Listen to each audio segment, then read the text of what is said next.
This is macOS Ken. More of the Epic back and forth, a decent number of software stories, and Apple gives Tim Cook 334,000 reasons to stick around. It's Thursday, the 1st of October, 2020. I'm Ken Ray, and this is news from macOS Ken, brought to you by yours truly and sponsored by BetterHelp, online counseling that's there for you. Get 10% off your first month with discount code macOSKen at betterhelp.com/macOSKen. This show is also supported by people like you, patrons through Patreon. Find out more and add your support at patreon.com/macOSKen. You know when you tell a kid, say you're sorry, and the kid says, you're sorry? In a response from Epic to a response of Apple's, with the court hearing the schoolyard brawl between the two companies, Epic sorta did that. A piece from iMore says Epic does not dispute that it broke the App Store rules when it set up its own payment system inside the Fortnite app for iOS. It wasn't succinct in making that admission, though.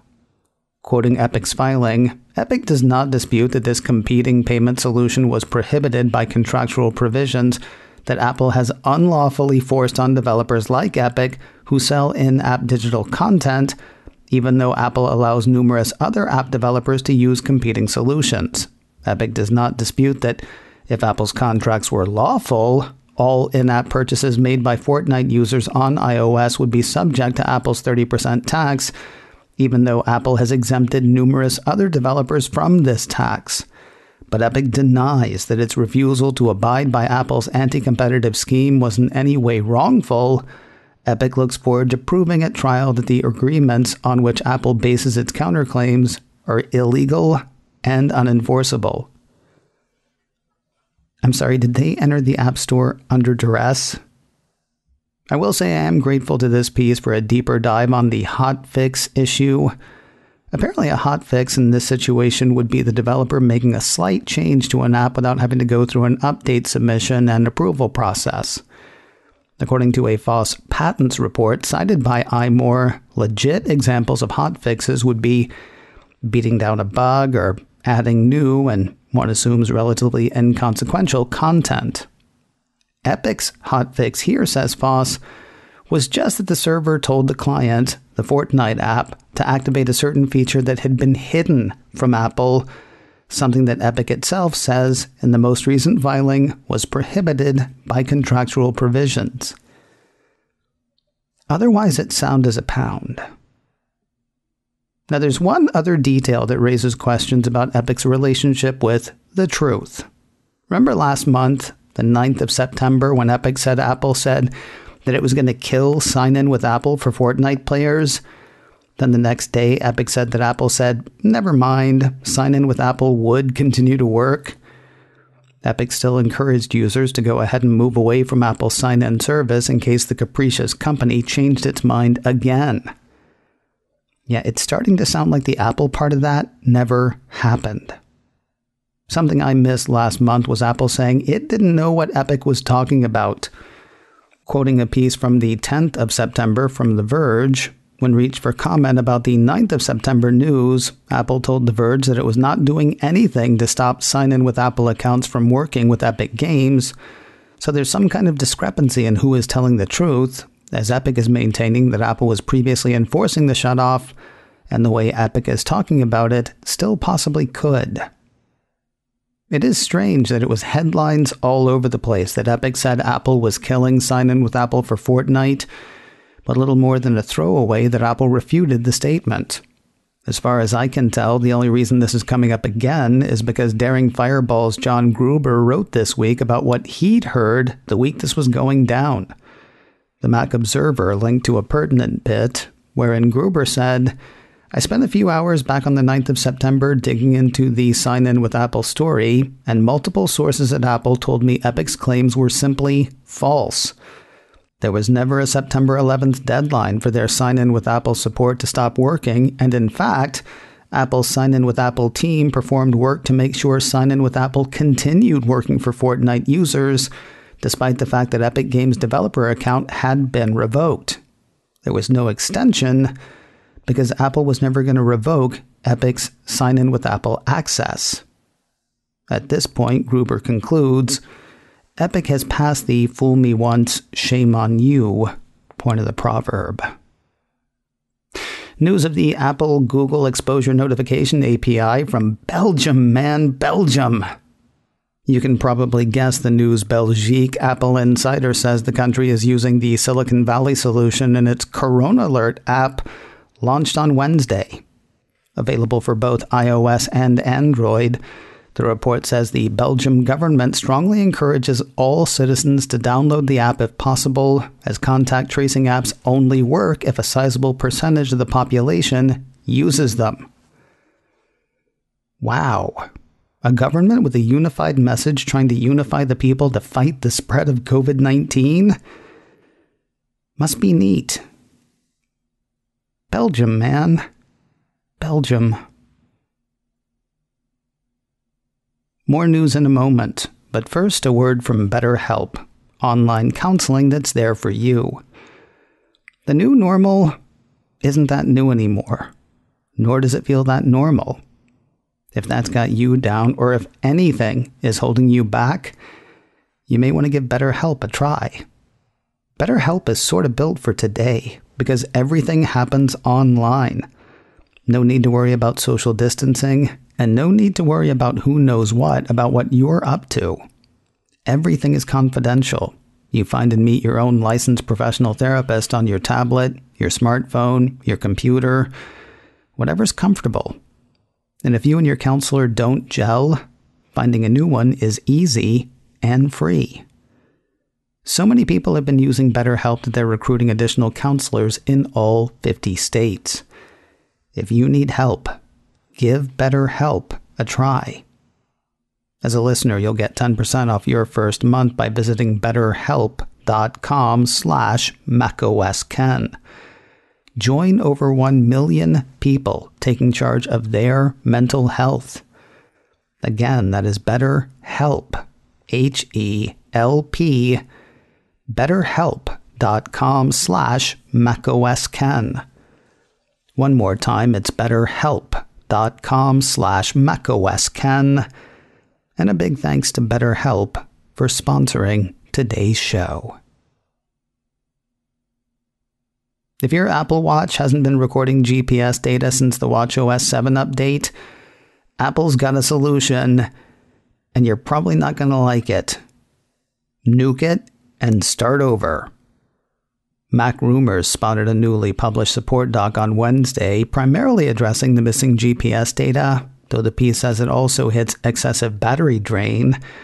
After updating to iOS 14 or watchOS 7, Apple support doc says you might notice your workout route maps are missing in the Fitness app on iPhone for previous GPS-enabled workouts from your Apple Watch.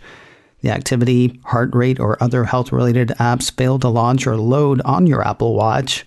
The Fitness app or Health app failed to launch or load on your iPhone. The Health app or Fitness app is reporting an inaccurate amount of data storage on your iPhone.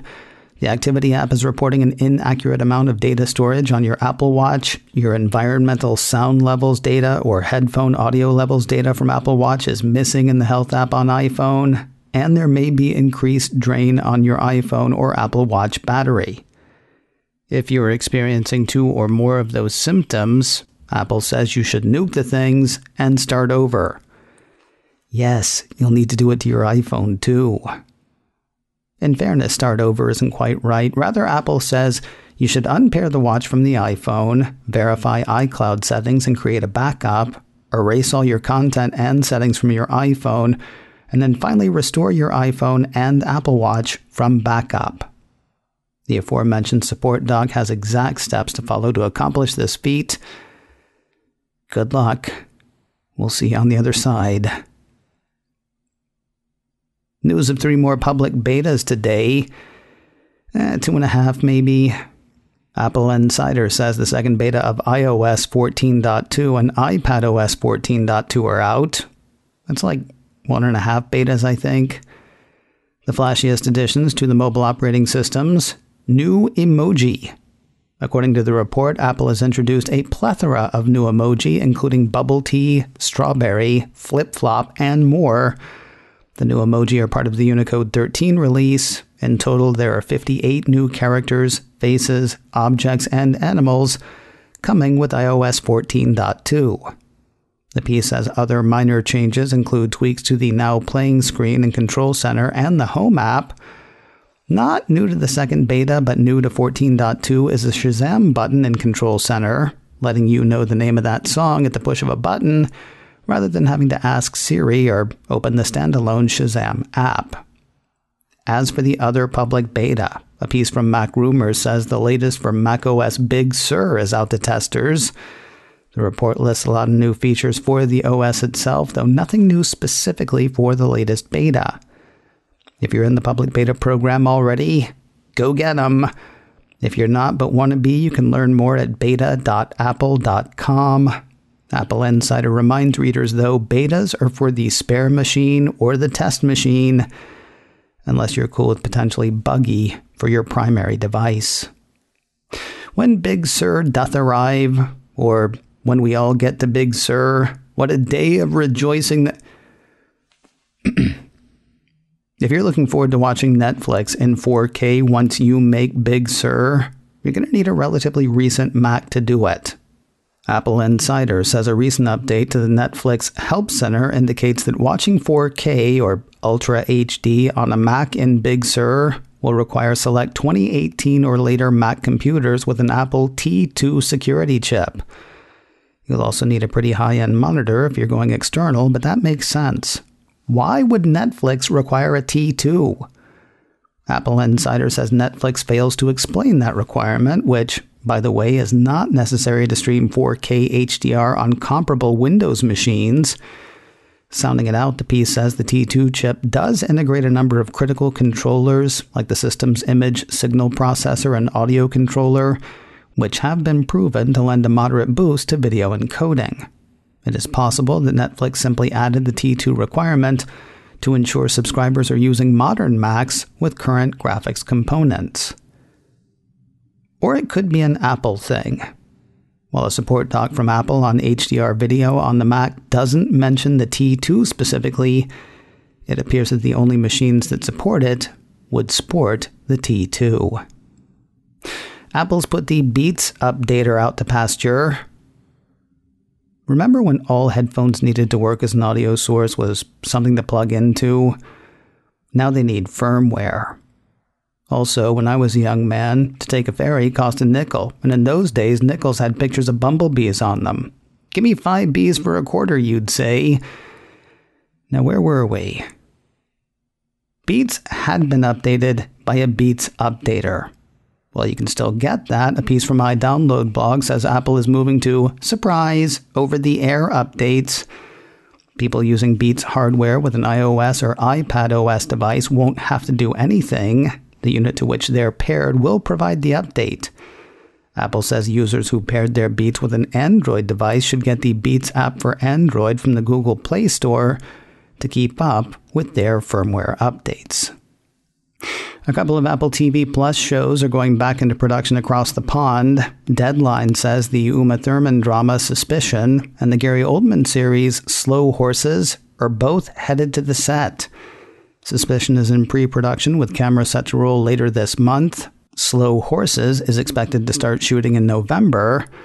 All of this will happen under strict safety protocols according to Deadline because, And finally today, Apple wants Tim Cook to keep on keeping on. Cult of Mac says Apple's board of directors has awarded the company's CEO his first stock grant since 2011, though to take full advantage, he'll have to stay for another 5 years. In a statement to Reuters, Apple's board said, "For the first time in nearly a decade, we are awarding Tim a new stock grant that will vest over time in recognition of his outstanding leadership and with great optimism for Apple's future as he carries these efforts forward." According to the piece, Cook will receive 333,987 units of restricted stock options, vesting in thirds, beginning the 1st of April 2023. The CEO wasn't alone in his bounty. Alongside Cook, the piece says Apple COO Jeff Williams is also getting shares. 89,064 restricted stock units were awarded to Tim Cook's Tim Cook.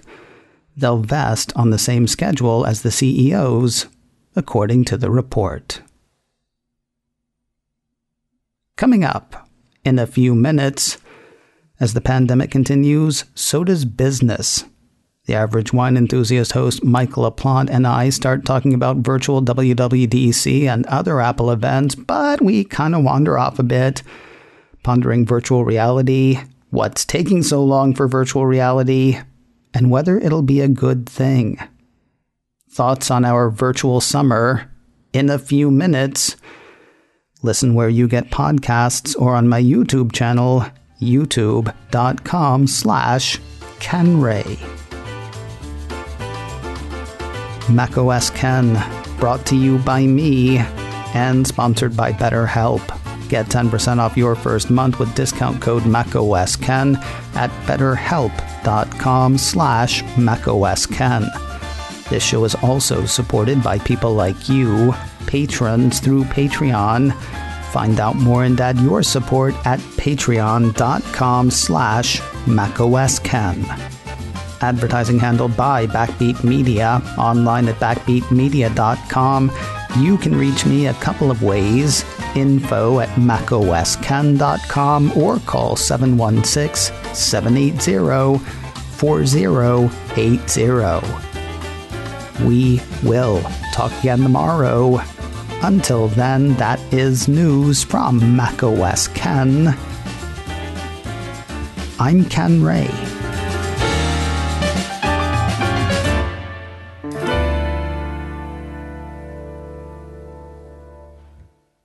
Ciao.